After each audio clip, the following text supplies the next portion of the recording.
filho de Oloneia, irmão de Nicalateia. Calateia? Sim, Nicalateia. Calateia. Ai, que saudade. Não te lembras de mim, irmão Mateus? Não. Aqui, ó. Isaac? Moleque doido, bisonhento!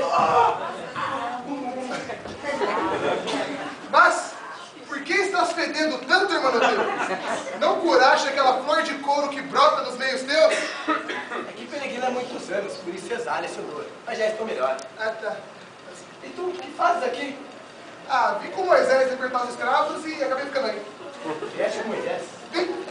Libertar os escravos? Sim. Então tu és um pegão do Egito? Tecnicamente. Graças a Deus eu me encontrei. E por que ficaste, irmão? Ah, sabe como é que é, né? Tava lá tomando uma cerveja, Moisés passou e falou assim: vamos lá libertar os escravos? Olhei pra ele, não estou fazendo nada, vamos nessa. Aí chegamos aqui no Egito, Moisés, estadista, né? Sempre prometido com o Partido Comunista, falou: galera, vamos pra casa, aqui no nosso lugar, vamos embora.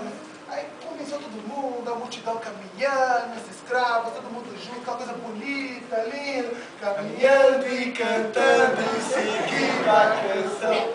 Meu irmão Noteu, aqui meu pra trás, veio o exército da rainha, eu sou o dela gritando: mata todo mundo! Nesse momento, Moisés, palavras que jamais esqueço, apoiou em seu cajado e disse: corre, negada! Aí que ela saiu correndo. Aí que ela continuou. Aí chegamos na margem do Mar Vermelho.